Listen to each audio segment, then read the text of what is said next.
These are 7 indoor plants that will live happily in nothing but a glass of water, no soil, no mess, no fungus gnats, and honestly, way less stress than you're probably dealing with right now. This water propagation method, a form of hydroponics, eliminates the guesswork that kills most houseplants. The indoor plant market is worth over $20 billion as of 2024, and it's climbing fast. More than 60% of urban households worldwide now have plants as part of their interior design, but here's what surprises most people. Over half of plant buyers specifically want low-maintenance varieties. They want the green, the life, the aesthetic, but they don't want the drama. And nothing eliminates drama quite like ditching soil entirely. Growing plants in water is a form of hydroponics. The word literally means working water. As plant expert Hilton Carter puts it, hydroponic gardening is the process of growing plants using water-based solutions instead of soil. And it works for a simple reason. Bacteria breeds quickly in wet soil. That bacteria attacks roots and causes rot. Remove the soil and you remove the problem. Your plant sits in water perfectly happy with none of the mess. You also eliminate the #1 killer of houseplants, incorrect watering. No more guessing if the soil's too dry or too wet. The water's right there, you can see it. And as a bonus, plants grown in water actually use less water overall than plants grown in soil. Less maintenance, fewer pests, cleaner setup, that's the deal. So let's get into the 7 plants that do this best. #1, Pothos. If there's a poster child for water propagation, this is it. Pothos, scientifically known as Epipremnum aureum and also called devil's ivy, is a trailing vine with gorgeous heart-shaped leaves. Popular cultivars include Golden Pothos with its classic golden and cream marbling, Marble Queen with white variegation, and Neon Pothos with bright chartreuse leaves that make even a plain glass jar look like a design choice. Here's what makes Pothos remarkable in water. It roots fast. You'll see the first roots in 7 to 10 days with full establishment in about 4 to 6 weeks. And it's not a temporary arrangement. Water-grown Pothos regularly thrives for 5 to 10 years with proper care. Growth is about 25% slower than in soil, but it's more consistent and controlled. The care is dead simple. Change 50 to 75% of the water weekly. Use room temperature filtered water between 68 and 76 degrees Fahrenheit. And add liquid fertilizer at quarter strength every 4 to 6 weeks. Unlike soil, water doesn't provide nutrients on its own. Skip the fertilizer in winter when the plant goes dormant. #2, Lucky Bamboo. Here's a fun fact. Lucky bamboo isn't bamboo at all. Its scientific name is Dracaena sanderiana, and it's part of the Dracaena family. It comes from Southeast Asia and has been used in feng shui practices for over 5,000 years.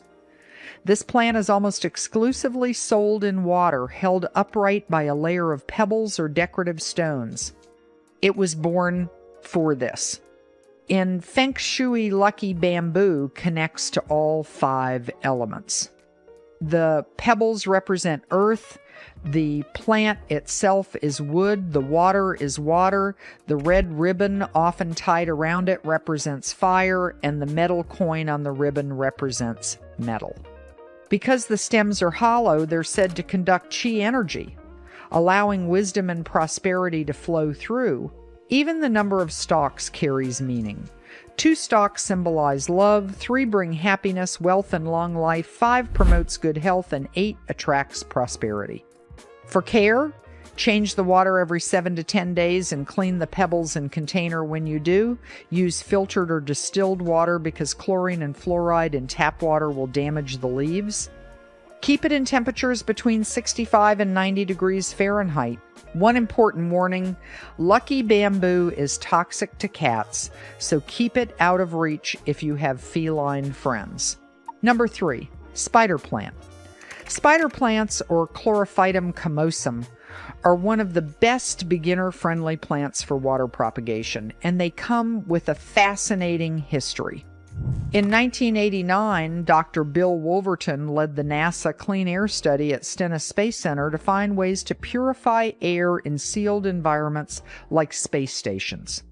Spider plants came out as champions, removing 95% of formaldehyde from a sealed chamber in just 24 hours through a process called phytoremediation. Now, I should be honest with you, later research showed that replicating those results in a real home would require somewhere between 10 and 1,000 plants per square meter. So no, 3 spider plants won't turn your apartment into a clean room. But the science behind the plant's air filtering ability is real, and their beauty is undeniable regardless. Spider plants produce baby plantlets called spiderettes on long cascading stems. You snip one off, place the base in water, and roots start growing within a week or two. One key tip: keep the leaves above the water line. If they fall in, they'll rot. Maintain water temperature between 65 and 75 degrees Fahrenheit for optimal root development. Number 4, philodendron. Philodendrons are tropical plants from the rainforests of Central and South America, and they're incredibly versatile in water. The heartleaf variety is the best choice for water propagation, with its long trailing vines and deep green heart-shaped leaves. Take a 4 to 6 inch cutting just below a leaf node, that's the swollen area on the stem where leaves emerge and roots develop. Place it in filtered or distilled water and expect roots within 2 to 4 weeks. Give it bright indirect sunlight from a southern or western facing window and maintain water temperature between 70 and 80 degrees. Warmer water actually encourages faster root growth. Replace the water every 1 to 2 weeks. Number 5, Tradescantia. Also called inch plant or spiderwort, Tradescantia has some of the most striking foliage you'll find on a houseplant. The slender pointed leaves come in an incredible array of colors and patterns, from deep purples to silvery greens with pink stripes. To propagate it in water, cut a stem just below a leaf node and place the cut end in a container. That's it. Tradescantia can be grown in water indefinitely. The trailing habit makes it perfect for a high shelf or hanging display where the vines can cascade down. Keep water temperatures between 65 and 78 degrees Fahrenheit. Number 6, Chinese evergreen. Aglaonema, the Chinese evergreen, comes in several varieties with beautifully speckled and patterned leaves. The thick stems are what make this plant particularly well suited for water growing. They're sturdy enough to support the plant without soil. But here's a critical detail most people miss. Do not take a mature Chinese evergreen that's been growing in soil and try to transition it to water. The roots won't adapt because water roots and soil roots are structurally different at the cellular level. Water roots are softer with fewer root hairs and can't survive the transition to different growing media. Instead, take a stem cutting from a plant you like and root that cutting directly in water. Fresh start, fresh roots, happy plant. Maintain temperatures between 70 and 85 degrees Fahrenheit. Number 7, English ivy. English ivy, or Hedera helix, is one of those plants you actually want to keep confined. Outdoors, these vines grow aggressively and can suffocate surrounding plants. They're considered invasive in many regions, but indoors in a glass of water, you get all of that lush beauty with none of the destruction. English ivy produces aerial roots, specialized roots that grow above ground to help the plant climb and absorb moisture from the air, which makes it naturally suited to water propagation. Since the vines will still multiply, look for a variety with smaller leaves that fits nicely in a vase or jar. Keep water between 60 and 75 degrees Fahrenheit. Now, a few universal tips before you get started. First, always start with cuttings rather than trying to transfer a soil-grown plant into water. The roots that develop in soil are structurally different from water roots at the cellular level, and forcing a plant to switch environments usually fails. Second, use the right water. Tap water contains chlorine, which isn't great for plants. Either use distilled water or leave tap water out overnight to let the chlorine evaporate. Third, consider your container.